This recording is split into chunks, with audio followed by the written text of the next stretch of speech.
नमस्ते, नेपाल अनलाइन स्कुलमा स्वागत छ। आज हामी क्यान, कुड अनि एबल टु, म्यानेज टुको चाहिँ एक्सर्साइज गर्न जाँदैछौँ। हामीले यसको ग्रामेटिकल रुलको भिडियो गरेका छौँ। तपाईँले त्यो भिडियो हेर्न सक्नुहुन्छ। तल डिस्क्रिप्सनमा पनि त्यसको भिडियोको लिङ्क दिएको हुन्छ है। त्यति भन्दै मैले सुरु गरेँ यसको एक्सर्साइज गर्न लागि। फर्स्टमा छ complete the sentences using can, be able to. If can is not possible, use be able to भनेर भनेको छ हैन। अब can पोसिबल भएन भने हामी able to लगाउँ न त भनेर भनेको छ है।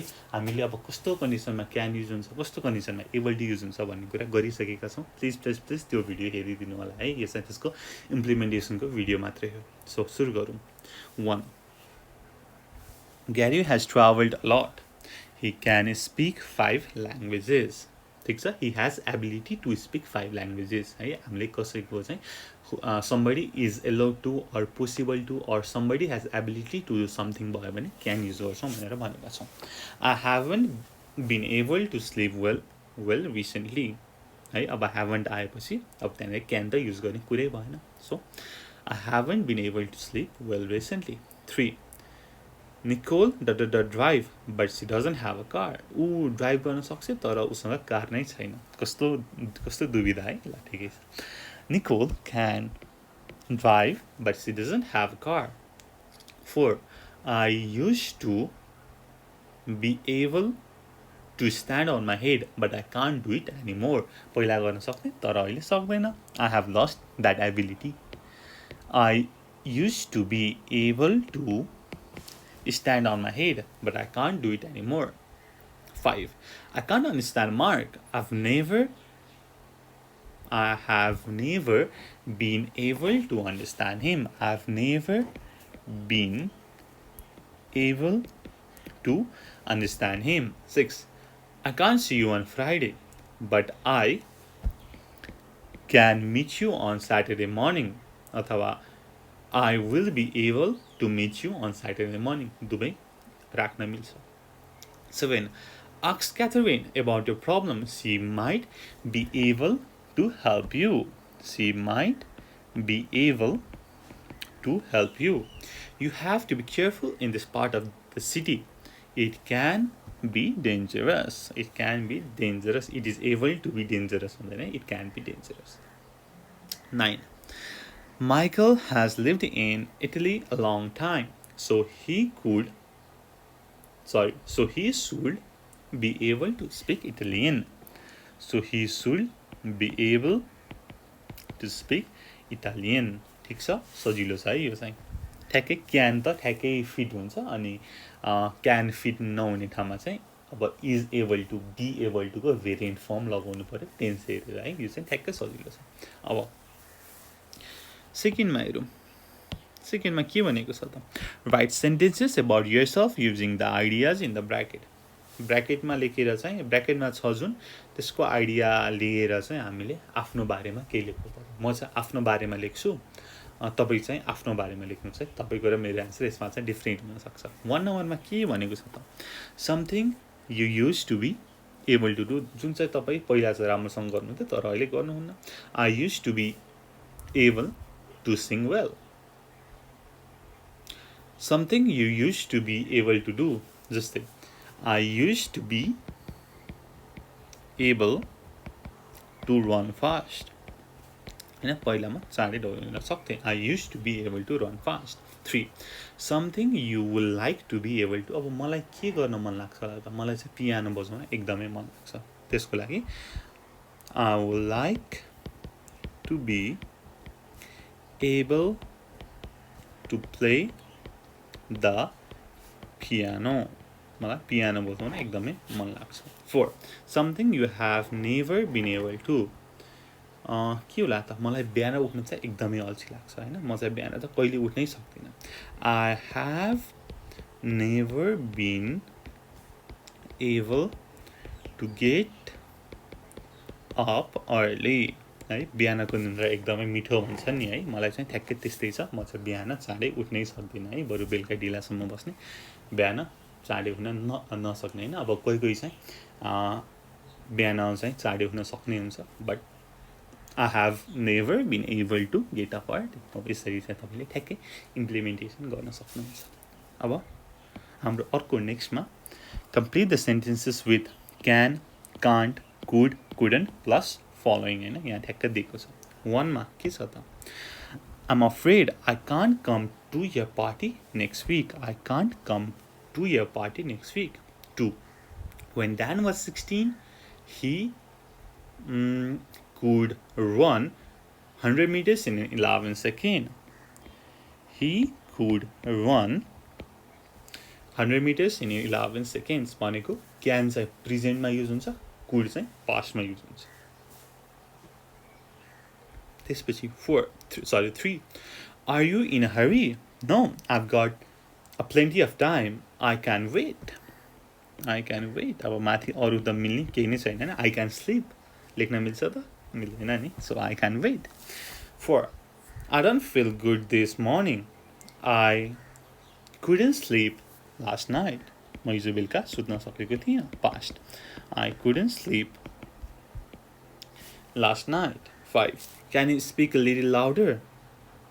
अब ठुलो स्वरले बोल न, मैले सुन्नै सकिनँ हैन। I can't hear you well. I can't hear you well. अब लास्टमा believe छ हैन, believe लाई नै काटिहालौं। I was amazed when I heard the news. I couldn't believe it. मैले चाहिँ पत्याउनै सकिनँ, मैले विश्वास गर्नै सकिनँ भनेको हैन। I couldn't believe it. Okay. Next one.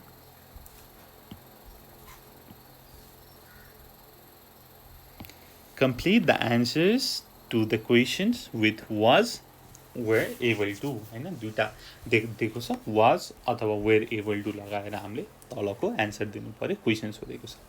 1 मा के गरेको छ हेरौँ त। ए ले भन्यो Did everybody escape from the fire?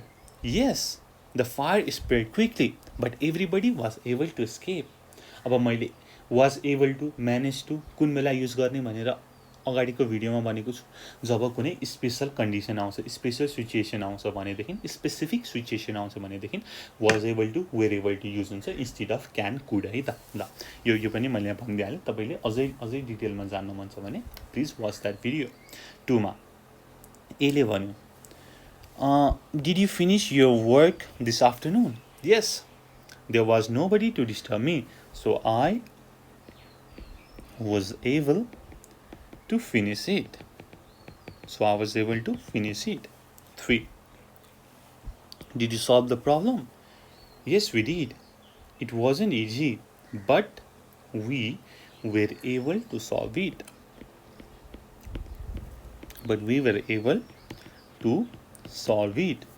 4. Did the thief get away? B. Yes, no one realized what was happening and the thief was able to get away. यस्तै गरी अर्को एउटा छ हाम्रो last one. Complete the sentences using could, couldn't अथवा managed to है। अब managed to कुन बेला युज हुन्छ त जब कुनै स्पेशल कन्डिसन आउँछ, जब managed to युज हुन्छ। अनि was able to युज हुन्छ तर नर्मल कन्डिसन छ when somebody is able to do something अथवा was able to do something अनि अथवा possible happen हैन, अथवा somebody is allowed अथवा somebody was allowed हो यस्तो भयो भने चाहिँ could, couldn't युज हुन्छ भनेर हामीले भन्यौं है। त्यही नै हेरेर चाहिँ यो कुरा गरौँ, यो लास्ट फाइनल एक्सरसाइज गरौँ, राम्रोसँग गरौँ, ठ्याक्कै मिलाउने है त। यो चाहिँ 100%। ल complete the sentences using could, couldn't or managed to भनेर भनेको छ। 1 मा हेरौँ। My grandfather traveled a lot. He could speak 5 languages. He traveled a lot हैन, यो पास्ट मा छ र can को पास्ट could हैन, हामीले थाहा पाइहाल्यौं, त्यही भएर could युज भयो। त्यस्तै गरी I looked everywhere for the book, but I couldn't find it. They didn't want to come with us at first, but we managed to pursue them. पहिला उनीहरू आउन चाहेको थिएन तर हामीले चाहिँ बल्ल बल्ल कन्भिन्स गर्यौं भन्न खोजेको जस्तै हो हैन. But we managed to pursue them. 4 number. Jessica had hurt her foot and उसले आफ्नो खुट्टामा चाहिँ चोट लगायो र अब हिँड्न सक्दैन. अब नेगेटिभ हैन. And couldn't walk very well. And couldn't walk very well. 5. There was a small fire in the kitchen, but fortunately, I managed to put it out. It's a special condition and a specific situation भएर चाहिँ हामीले manage to को प्रयोग गर्यौं. But fortunately, I managed to put it out.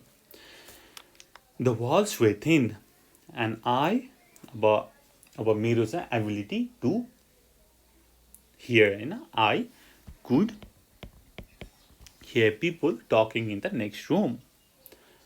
I ran my first marathon recently. It was very hard, but I managed to finish. But I managed to finish. 8. My grandmother loved music. She could play the piano well. She could play the piano well. सबै पास्टमा छ त्यही भएर हामीले could प्रयोग गर्यौं.